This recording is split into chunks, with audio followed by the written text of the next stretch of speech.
একবার একজন দরবেশ সাহেব রাস্তা দিয়ে যাচ্ছেন, প্রতিমধ্যে তিনি দেখতে পেলেন নদী থেকে এক কলসি পানি নিয়ে এক যুবতী সুন্দরী মেয়ে রাস্তা বেয়ে যেতেছে।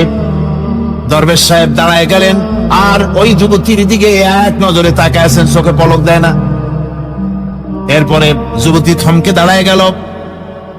আধা বুড়া মানুষ, দাড়ি অর্ধেক পাইকে গেছে, দেখতে তো দেখায় খুব বুজুর্গ মানুষ, কিন্তু রাস্তায় আমার একা পায়া এমনি করে তাকিয়ে আছে আর চোখ দিয়েও তো পানি পড়ে। ব্যাপারটা কি? দরবেশ কাঁদে কেন? প্রতিমধ্যে আমাকে একা পেয়ে দরবেশ কাঁদে কেন, তাকিয়ে আছে কেন? মহিলার চিন্তা জাগলো। শেখ সাদি রহমতুল্লাহ আলাইহি ঘটনা লিখেছেন, বাংলা কবিতার অনুবাদ করেছেন। একদা সুখদায়ক প্রমোদা বদন, দর্শন করি মম ঝরিল নয়ন। হেসে কহে সে রূপসী সবিস্ময় মন, কহ দেখি মহাশয় কহ কি কারণ। বিষয় বিরাগী তুমি ভুবনে প্রচার, কি হেতু জন্মিল তব মানস বিকার। যুবতী মেয়েটি বলছে, ওগো দরবেশ সাহেব, হুজুর সাহেব, আমি একটা যুবতী মেয়ে লোক, রাস্তায় আমাকে একা পেয়ে আপনি আমার দিকে তাকায় আছেন আর কাঁদতেছেন। এই বৃদ্ধ বয়সে ভীমরতি হলে কেন? আমাকে দেখে কাঁদেন কেন আর এক নজরে কেন তাকায়ছেন? কারণটা কি? কি কুমতলব আছে?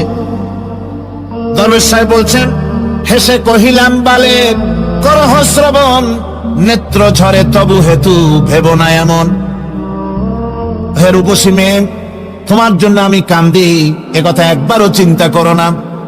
যে শিল্পী রচিল এই সুধাংশু বদন, তাহার তরে ঝরে নেত্র নয়নে জীবন। তোমার প্রেম পাওয়ার জন্য তোমাকে দেখে লোবাতুর এবং কামুক হয়ে তোমার দিকে তাকায়, কান্দি একবারও ভেব না। আল্লাহর কসম আমি কাঁদতেছি, তোমার এত সুন্দর স্বাস্থ্য আর চেহারা যে আল্লাহ রাব্বুল আলামিন বানায় দিলেন, না জানি সেই আল্লাহ কত সুন্দর।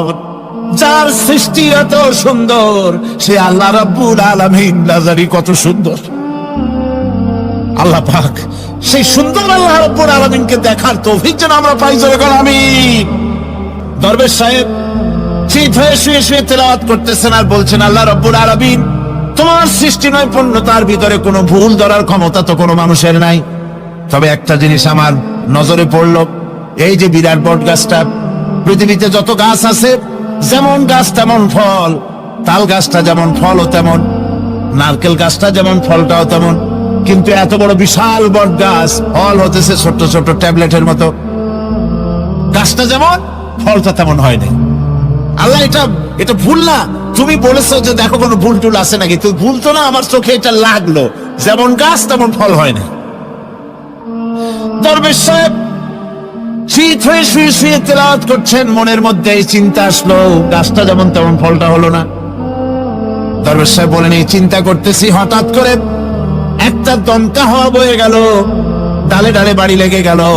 একটা আধা পাকা বটের ফল অনেক উপর থেকে বৃন্তচ্যুত হয়ে ছট করে এসে আমার নাকের উপরে ফট করে পড়লো। নাকের উপরে এমন ভাবে পড়ছে, নাকটা জ্বলে উঠছে। আমি সেজদায় পড়ে গেলাম। দরবেশ সাহেব বলেন, আমি সেজদায় পড়ে গেলাম, চোখের পানি ফেলে আল্লাহর দরবারে মাপ চাইলাম। বললাম, রব্বুল আলামিন, তোমার কোন জিনিসের ভিতরে কোনো খুঁত নাই, নিখুঁত জিনিস তুমি বানাইছো, কোনো ভুল নাই। আমি চিন্তা করেছিলাম নারকেল গাছ যেমন তার ফলও তেমন, তাল গাছ যেমন তার ফলও তেমন, বট গাছটা যেমন তেমন ফল। আমার আন্দাজ মতো, আমার চিন্তা মতো, যত বড় বট গাছ অত বড় ফলটা যদি হতো, বটের ফলটা যে পজিশন নিয়ে আমার নাকে পড়েছিল, গাছ যেমন ফল তেমন হলো, নাকও যেত, আমার মাথাও যেত। ঘটনা লম্বা, আমি সংক্ষেপে বলতেছি। মেয়েটাকে ফাঁকি দিয়া তারা আমি মারবো, বুঝতে দেই নাই আমার বউরে। বললাম চলো বেড়াইতে যাই। মেয়েটা আমার সাথে সাজাই দিয়েছে, তার মা বেড়াতে নিয়ে যাবো এইটা কথা মনে করে। মেয়েটা কদ্দূর যায়, আবার আব্বা আব্বা বলে আমার দিকে ফিরে আসে, আবার পিছনে থাকে, আবার আব্বা আব্বা বলে জড়ায় ধরে। এইভাবে করতে করতে যখন নির্জন এলাকায় গেলাম, আমি পাহাড়ের পাশে গর্ত খোঁড়া আরম্ভ করলাম। গর্ত খুঁজি আর মাটি ছিটে এসে আমার দাড়িতে লাগে। বাচ্চা মেয়েটা আমার কাছে এসে দাড়ি দিয়ে ধুল ঝাড়ায় দেয়, কয় আব্বা তোমার দাড়িতে ধুল লাগতেছে, তুমি এই কষ্ট করতেছো কেন? মেয়ে তো বোঝে না যে আমি তার জন্য কবর খুঁজতেছি। কবরটা খোঁড়া হয়ে যাওয়ার পর মেয়েটারে বান্ধা শুরু করলাম। মেয়ে এখন কাঁদতেছে, বাবা আমার বান্ধো কেন? আমি তারে বাঁধা জোরে ওর মধ্যে নিক্ষেপ করে দিলাম। মেয়েটা গর্তের মধ্যে বসে চিৎকার করে বলছে, আব্বা তুমি আমারে বাঁচতে দাও, আমি তোমারে বাপ বলে সমাজে হেয় করব না, আমি ভিক্ষা করে খাবো, আমারে বেরো না।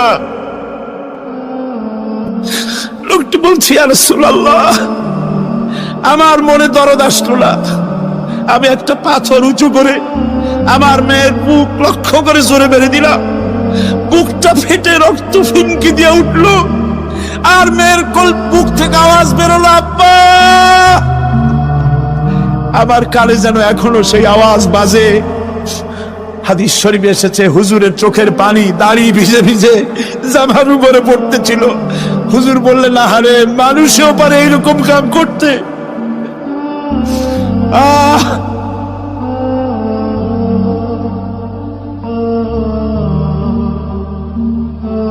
পৃথিবীতে নারীর যখন কোনো সম্মান ছিল না, মর্যাদা ছিল না, সেই সময় আমার রাসূল, আমার বিশ্বনবী নারীদেরকে সম্মানের হাত ধরে গর্তের ভিতর থেকে উঠাইয়া রানীর সিংহাসনে বসায় দিলেন। সুবহানাল্লাহ।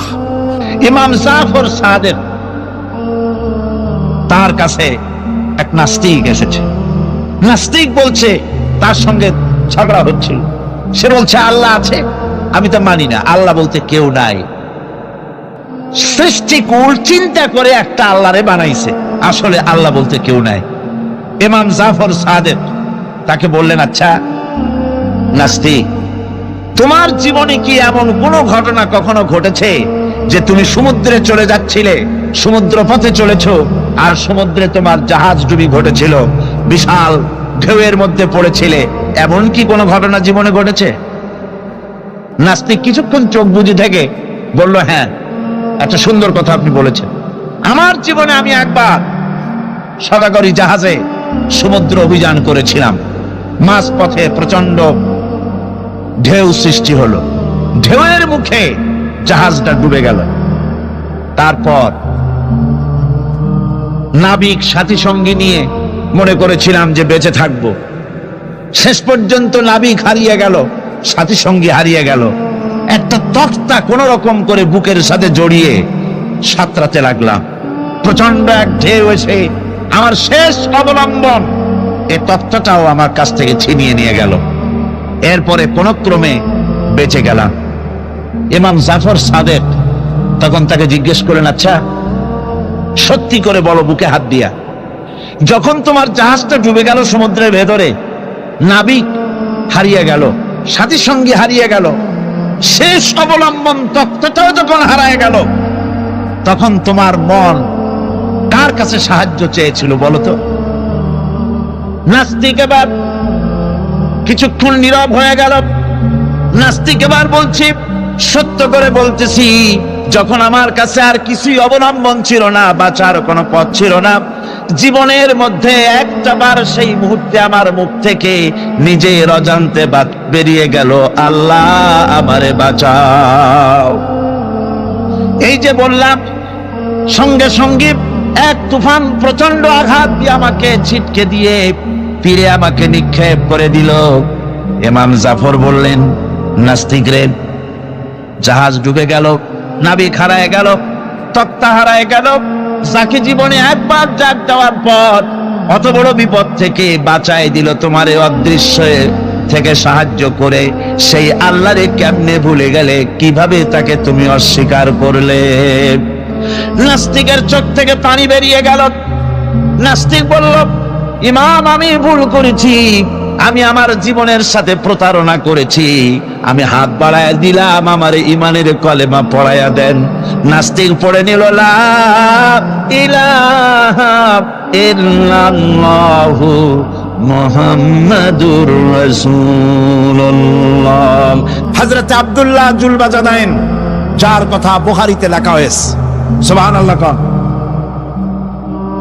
যুবক মানুষ ইসলাম কবুল করেছেন। ইসলাম কবুল করতে গিয়ে বাড়ি ঘর জায়গা জমি কিছুই ছিল না। ছোট্ট অবস্থায় বাবা মারা গেছে, চাচার ঘরে লালিত পালিত হচ্ছিলেন। এরপরে রাসূলের প্রতি ঈমান আনবেন, চাচার ভয়তে পারেন না।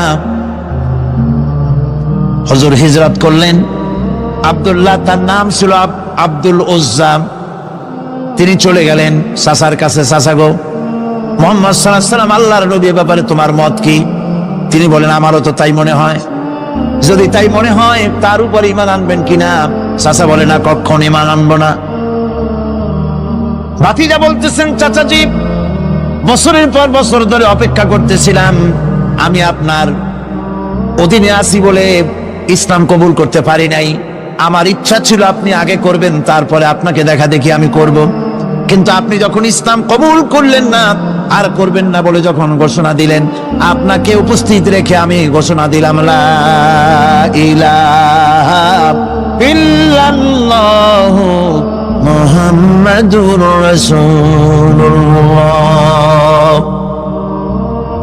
চাচা বলছে, ভাতিজা, এর পরিণাম জানো? কয়, না, জানি না। এর পরিণাম হচ্ছে তুমি আমার বাড়িতে থাকো, আমার বাড়ি ছাড়তে হবে। বললেন, রাজি আছি। উট ছাগল ভেড়া ঘোড়া যা দিছি ছাড়তে হবে। বলছে, রাজি আছি। চাচা বলছে, শুধু তাই নয়, পরনে যে লুঙ্গি আছে, গায়ে যে জামা আছে, তামার পয়সার লুঙ্গি জামা ছাড়তে হবে। ভাতিজা বলছে, ঈমানের জন্য যা চাও সব ছেড়ে দেব। জামা লুঙ্গি খুলে ফেলে দিয়ে দিলেন। হাদিস। তিনি চলে গেলেন মায়ের কাছে ওই অবস্থায়। মা এই যুবক ছেলেকে উলঙ্গ অবস্থায় দেখে 2 হাত দিয়ে নিজের চোখ চেপে ধরেছেন। বাবা, তোমার এই অবস্থা কেন? ছেলে বলছেন, মা, ঈমান আনার কারণে আমার এই অবস্থা হয়েছে। মা বলে, বাবারে, কি চাও আমার কাছে? আব্দুল উজ্জা বলছে, মা, কিচ্ছু চাই না, একটুখানি কাপড় আমারে দাও, আমি বিশ্ব নবী মুহাম্মদ সাল্লাল্লাহু আলাইহি ওয়াসাল্লামের খেদমতে যেতে চাই। মায়ের কাছে পুরানা কম্বল ছিল, কম্বলটা তিনি দিয়ে দিলেন। হযরতে, এখনো তো সে মুসলমান হয়নি, ওই কম্বলটা ছিঁড়ে নিয়ে 2 টুকরা করে কম্বলটা পরলেন, আদাটা, তাতে করে হাঁটু ঢাকে না, আর একটা কোন রকম গায়ে দিলেন। এরপরে হেঁটে হেঁটে কষ্ট করে মদিনায় চলে গেলেন। মসজিদে নববীর ভিতরে ঢুকে দরজার কাছে বসা বিশ্বনবী জনাবে মুহাম্মদ রাসূলুল্লাহ সাল্লাল্লাহু আলাইহি ওয়াসাল্লাম মসজিদে নববীতে, যুবক, হাঁটুর উপরে কাপড়, মাথার চুল উস্কো খুস্কো চেহারা, ক্ষুধার্ত চেহারার। হুজুর জিজ্ঞেস করছেন, তুমি কে? তিনি বললেন, আমার নাম আব্দুল উজ্জা। তোমার এই অবস্থা কেন? তিনি বললেন, হুজুর, ঈমান আনার জন্য বাড়ি ঘর জায়গা জমিন উট বাছুর সব হারাইছি, এমনকি পরনের লুঙ্গিও আমারে দেয় নাই, মার কম্বলটা ছিঁড়িয়ে এনেছি। নবীজি আসহাবে সুফফার ভিতরেই তাকে বসতে দিলেন, তাকে থাকতে দিলেন, আর বললেন, তারে কোরআন শরীফ শিখাবা। আব্দুল উজ্জাকে হুজুর বললেন, তোমার নাম উজ্জা নয়, তোমার নাম আব্দুল্লাহ। হাদিস শরীফে এসেছে, আল্লাহর কাছে 2টা নাম বেশি প্রিয়, একটা হচ্ছে আব্দুল্লাহ, আর একটা হচ্ছে আব্দুর রহমান। মুসলমান হলেন। এরপরে আসহাবে সুফফার মধ্যে বসে আছেন, কোরআন শরীফ জোরে জোরে তেলাওয়াত করেন। আসহাবে সুফফা রাসূলের কাছে নালিশ করলেন, অভিযোগ করলেন, হুজুর, এই আব্দুল্লাহর কোরআন শরীফ এত জোরে পড়ে, তার চিল্লানির জ্বালায় আমরা বিশ্রাম করতে পারি না। নবীজি বললেন, সাহাবীরা, আব্দুল্লাহকে বেশি করে চিল্লাইতে দাও, বাধা দিও না, কারণ তার ঈমান বড় দামের ঈমান হয়েছে, ঈমান আনতে গিয়ে কিছু আনতে পারে নাই, তাকে বাধা দিও না, প্রাণ ভরে চিল্লাইতে দাও, জোরে জোরে পড়তে দাও। ইতিমধ্যে তাবুকের যুদ্ধের রণদামামা বেজে উঠেছে। রোমান সৈন্যরা হুজুরের সঙ্গে যুদ্ধ করবে, জিহাদ করবে, ইসলামকে পরাজিত করার জন্য তারা আক্রমণের প্রস্তুতি নিল। নবীজি রোমানদের সঙ্গে লড়াই হবে বলে সাহাবায়ে কেরামদের কাছে সাহায্য চাইলেন, যার কাছে যা আছে অস্ত্রপাতি জমা করো, টাকা দাও, পয়সা দাও। সবাই মিলে দিতে লাগলেন। দিতে দিতে মহিলারা গলার হাত, নাকের ফুল, কানের দুল হুজুরের সামনে স্তূপ হয়ে গেছে, টাকা কড়ি সোনা দানা সব শুদ্ধ। হুজুর বলছেন, সাহাবীরা, সবাই তো সব জিনিস দিলে, আমার আবু বকর রে দেখি না কেন? হযরত আবু বকর রাদিয়াল্লাহু তাআলা আনহু একটা পিলারের আড়ালে দাঁড়ানো ছিলেন। হুজুরের ডাক শুনে তিনি আসলেন, হাতে ছোট্ট একটা থলি, চোখে পানি। থলিটা হুজুরের হাতে তুলে দিলেন। হুজুর থলি ছাড়লেন, দেখা গেল কয়েকটা দিরহাম আর কয়েক কেজি গম, আর কিছু নাই। হুজুর তাকালেন, দেখছেন আবু বকর রাদিয়াল্লাহু তাআলা আনহুর চোখের পানিতে দাড়ি ভিজে ভিজে পড়তেছে। হুজুর বললেন, আমার সাহাবীরা, আজ তোমরা সকলে মিলে যে দান করেছো, সেই দানের তুলনায় আবু বকর যে দান করেছে আল্লাহ রাব্বুল আলামিনের কাছে তা বেশি মূল্য হয়েছে। মনের মধ্যে অনেকের প্রশ্ন জাগলো, কেমন করে তা হলো? আমরা এত এত দিলাম। হুজুর জিজ্ঞেস করলেন, ও সাহাবী, তুমি কত দিয়েছো? বাড়ি কত আছে? তিনি বললেন, এত দিছি, এত আছে। তুমি কত দিয়েছো? কত রেখে এসেছো? প্রত্যেকে এরকম বলল। হযরতে ওসমান, হযরতে ওমর, হযরতে আলী রিদওয়ানুল্লাহ তাআলা আলাইহিম আজমাইন, তারাও বললেন, অর্ধেক এনেছি, অর্ধেক থুয়ে আসছি, 2 ভাগ এনেছি, 1 ভাগ রেখে আসছি। সব শেষে নবীজি হযরত আবু বকর রাদিয়াল্লাহু তাআলা আনহুকে প্রশ্ন করলেন, আবু বকর, তুমি কি এনেছো আর বাড়ি কি রেখে এসেছো? হযরত আবু বকর বলেন, ইয়া রাসূলুল্লাহ, ইয়া হাবিবাল্লাহ, আমার বাড়িতে জাগতিক সম্পদ বলতে যা বুঝায় সবটুকু এনে নবীজির কদম মোবারকে দান করে দিয়েছি। আবু বকরের ঘরে এখন আল্লাহ আর তার রাসূল ছাড়া কোনো জিনিস বাকি নাই, যা ছিল সব এনেছি। হুজুর জিহাদে রওনা হলেন 30,000 সৈন্য সাথে, 30 সহস্র সৈন্য নিয়ে নবীজি তাবুকের দিকে চললেন। পথের মধ্যে হযরত আব্দুল্লাহ এসে হুজুরের সামনে দাঁড়ায় গেছেন। আব্দুল্লাহ এসে বলেন, ইয়া রাসূলুল্লাহ, একটু দাঁড়ান। এই জিহাদে মেয়ে লোক পুরুষেরা সাহাবীরা সবাই প্রাণ ভরে দান করলো, কিন্তু আমি এমন এক বান্দা, আল্লাহর কিছুই দিতে পারলাম না। আমার তো দেওয়ার মতো কিছুই নাই হুজুর, আমার দেওয়ার মতো কিছুই নাই। তবে আমি আপনার কাছে দোয়া চাই, আপনি দোয়া করুন, আমি যেন এই যুদ্ধে, এই জিহাদের ময়দানে আমি যেন শহীদ হতে পারি। নবীজি বললেন, একটু বাকল নিয়ে আসো গাছের। একটা গাছের বাকল আনা হলো।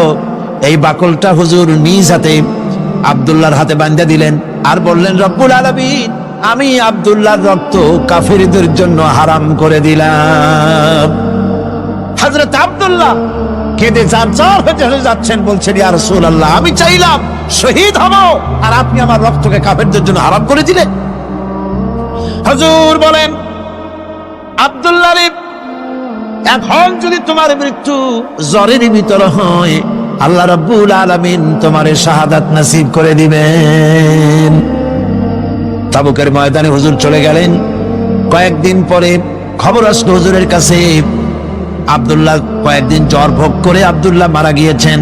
হুজুর বললেন, তার জানাজার ব্যবস্থা করো, কাফন দাফনের ব্যবস্থা করো। ব্যবস্থা হয়ে গেল। রাতের বেলায় দাফন হবে। একজন লোক কবরের কাছে দাঁড়ায় টিম টিম করে একটা আলো নিয়ে দাঁড়ায় আছে, আর একজন লোক কবরের ভিতরে নেমেছেন। 2 ব্যক্তি লাশ 2 হাতে উঁচু করে নিয়ে আসতেছেন কবরের কাছে। যিনি কবরের ভিতরে দাঁড়ানো, তিনি বলতেছেন, লাশ বহন করে তোমরা যে 2 জন আনতেছো, লাশের সাথে খবরদার বেয়াদবি করো না, তোমাদের ভাইয়ের সঙ্গে আদব করো। এই বলে কবরের ভিতরে যিনি দাঁড়িয়েছিলেন, তিনি লাশটারে ধরলেন। কবরের ভিতরে দাঁড়ায় যিনি লাশ ধরেছেন, লাশকে কবরে শোয়াই দিয়েছেন, তিনি আর কেউ নন, তিনি বিশ্ব নবী মুহাম্মদুর রাসূলুল্লাহ। নিজের হাতে হযরত আব্দুল্লাহকে শোয়াই দিলেন। লাশ বহন করে যে 2 জন আনলেন, তার একজন হলেন হযরত আবু বকর আর একজন হযরত ওমর রাদিয়াল্লাহু তাআলা আনহুমা। আর আলো নিয়ে যিনি দাঁড়িয়েছেন, টিম টিম করে জ্বলতেছেন, তিনি হযরত বেলাল। কবরের ভিতরে হযরত আব্দুল্লাহকে শুইয়ে দিয়ে উপরে মাটি দিয়ে নবীজি কবরের 2 দিকে হাত দিয়া আল্লাহ রাব্বুল আলামিনের দরবারে ফরিয়াদ তুললেন, রব্বুল আলামিন, আমি আজকে সন্ধ্যা পর্যন্ত এই আব্দুল্লাহর প্রতি রাজি ছিলাম, খুশি ছিলাম। আল্লাহ গো, তুমি আব্দুল্লাহর প্রতি রাজি হয়ে যাও। হযরত ইবনে মাসউদ রাদিয়াল্লাহু তাআলা আনহু পাশে দাঁড়ানো ছিলেন।